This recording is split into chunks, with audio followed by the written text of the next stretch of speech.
Hi, I'm Alex.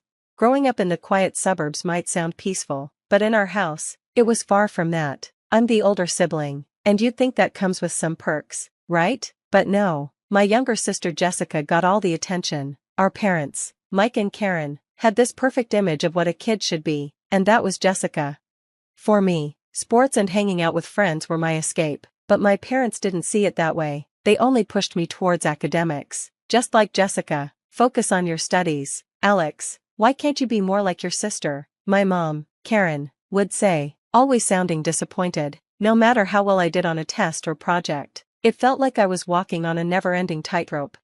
I remember one evening clearly. I was in the living room sketching, another hobby my parents didn't like, when Jessica came in, bragging about her latest A in math. Mike, my dad, immediately praised her. I tried to show them my drawing, hoping they'd appreciate it just once. Dad, look at this, it's for the school's art contest. Mike glanced at it briefly and said, that's nice, but maybe you should focus more on your calculus homework instead of these little projects. Feeling frustrated and like I was always second best, I went back to my room. My room was the only place where I felt like I could breathe, away from the constant comparisons. But even there, Jessica would sneak in and say things just loud enough for me to hear. Why even try? Alex, you'll never be good enough, she'd say, smirking. I'd grit my teeth, trying not to let her words get to me, but it was hard. Home felt like a battleground. Every achievement of Jessica's was celebrated, while mine were either ignored or criticized. One day, things blew up over something as small as social media. I was a sophomore, and Instagram was where I kept up with friends and shared bits of my artwork, my escape from the real world. One afternoon, Karen caught me with my phone, laughing at a friend's post. Honestly, Alex, every time I turn around, you're on that phone. It's like you're addicted, she snapped. It's just a break, Mom. I've been studying all afternoon, I replied, trying to stay calm. That's not what your teachers are saying. Your grades are slipping, and all you care about is this social nonsense. Jessica was standing by the doorway, smirking as usual. As soon as Karen walked away, she stepped in, pretending to be concerned, but her words were always dripping with sarcasm. You know, Alex, maybe if you cared more about your studies and less about your online life, Mom and Dad wouldn't be so hard on you, Jessica said, her voice sweet, but her eyes told a different story. What do you care, Jessica? You're not the one getting lectured every day, I snapped back. I'm just trying to help, she said, with fake kindness. The next day at school, things took a turn for the worse. As I walked through the hallway, people were whispering, and I caught words like abuser and violent. Confused, I found my best friend, Mark. What's going on? Why is everyone staring at me? I asked, feeling unsettled. Dude, it's all over school. They're saying you hurt Jessica, that you've been abusing her, Mark said. My heart dropped. What? That's insane. Who would say that? She's been showing people bruises. Alex, she said you got angry and hit her. It doesn't look good, man. It felt like I'd been punched. I rushed home, scared and furious, and found my parents waiting with serious looks on their faces. Your sister made some serious accusations. Alex, we've seen the bruises. Care to explain? Mike asked, his voice cold and full of accusation. They're lies. I didn't touch her. You have to believe me, I pleaded. Believe you? When your sister is upstairs crying, and your teachers are concerned about your behavior? Karen's voice was rising, full of disappointment.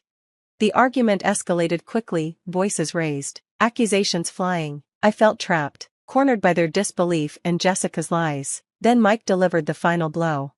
We can't have this in our house. Alex, you're out. Go stay with your grandfather or anywhere else, just not here.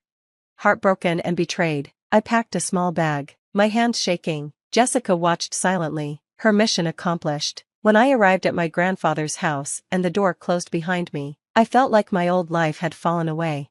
My grandfather welcomed me with open arms. You're always welcome here, Alex. This is your home now, as much as it is mine. His words comforted me, offering the peace and support I had longed for. With his encouragement, I finally focused on my studies, not to meet anyone else's impossible standards, but for myself. My interest in graphic design really started to grow as I began to explore my creativity without fear of criticism. One day, my art teacher looked over my portfolio and said, Alex, this is impressive work. You have a real gift. Hearing that praise felt unreal, but it was so validating. I spent hours in the library, studying design theories and digital art techniques, surrounded by the quiet buzz of students. This new academic environment was refreshing and free from the judgment I had faced before.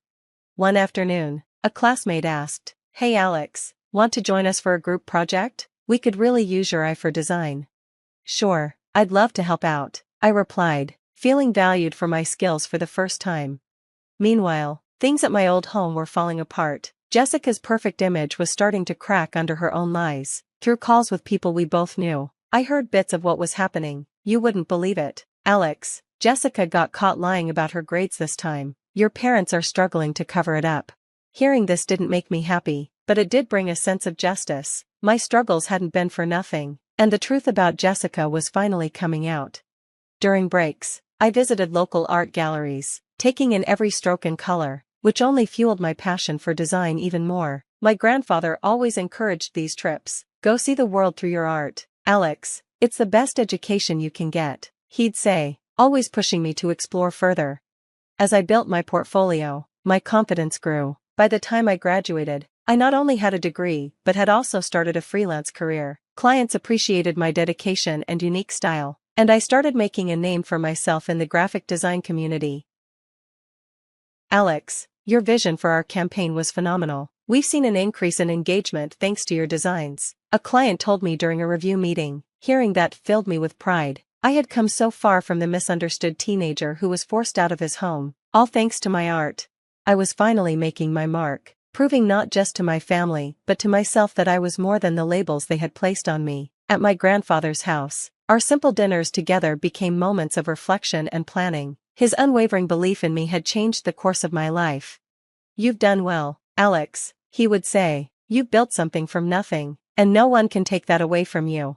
Each night, as I lay under a roof where I was truly wanted and valued, I knew that leaving my toxic past behind was the best decision I'd ever made. With my grandfather's support and my own newfound strength, I was finally on a path I could be proud of, one I had built with my own hands. As my career in graphic design took off, my work started gaining public attention. It felt amazing to be recognized for the talent I had worked so hard to develop. But with success came a reminder from my past that I wasn't expecting: my estranged parents. One afternoon, I got a call. "Hey, Alex, it's Mom and Dad. We've seen all the great things you've been doing. We're really proud of you." Their words felt hollow, laced with the same insincerity I'd known for years. "What do you want?" I asked, my voice steady, already bracing for what was coming. "Well, we were wondering if we could meet up. There's something we need to discuss with you. It's been too long," Karen said, with a faint warmth in her tone. Against my better judgment, I agreed to meet, more curious than anything else. We met at a cafe, somewhere public, where I felt I could keep control. It didn't take long for their true intentions to surface. "So, Alex, we're in a bit of a financial bind. We need help with some renovations on the house," Mike began, cutting straight to the point. I felt a surge of resolve. "I'll help, but on one condition," I replied. "You publicly admit that Jessica lied about me, that everything she said was false, and that's why you kicked me out."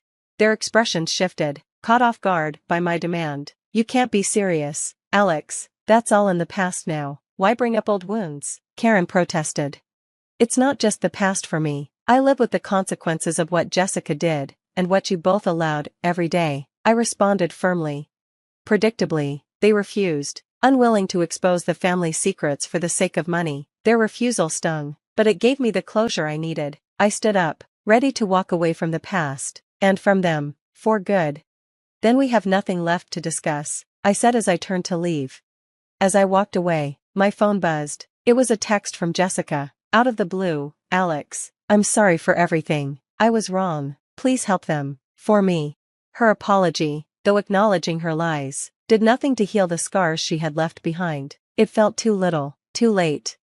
I chose not to respond to Jessica's message. Instead, I took a different approach. I gathered evidence of her past lies and my parents' complicity, and I shared it with our extended family. This wasn't about revenge, it was about finding peace and standing up for the truth. The backlash against my parents was immediate. Family members who had once ignored the situation could no longer look the other way. Through it all, I felt a huge weight lift off my shoulders. By standing in my truth, I was finally able to move forward, free from the lies that had kept me trapped. Exposing Jessica's lies and my parents' role in covering them up sent shockwaves through the family. The dynamic shifted dramatically. Relatives who had once taken their side now had to face the reality of what had really happened. At a large family gathering, the tension was thick. People who used to whisper about me were now whispering about them. It was surreal to see the tables turn. My grandfather, always my rock, stood by my side. His presence gave me the courage I needed to face the family. "You did the right thing, Alex. It's important that everyone knows the truth," he whispered as we walked into the venue. His unwavering support gave me the strength to stand tall. Throughout the evening, family members approached me, their expressions filled with apology and respect. "I had no idea, Alex. I'm sorry for not believing you sooner," one of my aunts said sincerely. It was a moment of validation, though bittersweet. Jessica and my parents kept to themselves, their usual confidence gone, replaced by the uncomfortable awareness of the family's judgment. For the first time, they were the ones on the outside, looking in. I could tell the reality of their isolation was hitting them hard. Jessica tried to make eye contact with me a few times, maybe hoping for some sign of forgiveness, but I stayed firm. This wasn't about revenge, it was about respect and the acknowledgement of the truth. "This has been a long time coming," I confided to a cousin who had been especially supportive. "I just needed to stand up for myself and put an end to the lies once and for all." As the evening drew to a close, I knew that I had finally reclaimed my voice and my story. I felt a deep sense of closure. By reclaiming my story, I had changed the narrative of our family as well. Things would never be the same, but I was okay with that. The turmoil had made me stronger, taught me to stand my ground, and most importantly, helped me trust my own voice. As I drove home with my grandfather, I glanced over at him, my heart full of gratitude. "Thanks for everything, Grandpa. I couldn't have done this without you," I said. "You're my grandson, Alex. I'd do it all over again if I had to," he replied, his voice steady and reassuring. As we drove under the starry sky, I felt a peace I hadn't experienced in years. My past, with all its pain and conflict, was finally behind me. Ahead lay my future, not just as a graphic designer, but as someone who knew his worth, a future bright with promise. And that wraps up Alex's story of resilience and redemption. Now, I'd love to hear from you. Do you think Alex made the right choice by exposing the truth about his family? Or should he have pursued reconciliation for the sake of family unity? Share your thoughts in the comments below. How do you think we should handle family conflicts? Is it better to seek justice or maintain peace? If you enjoyed this story, don't forget to like the video and subscribe to the channel for more stories like this. Your support helps us bring more engaging content to you. So, what's your take on Alex's decision? Let's discuss.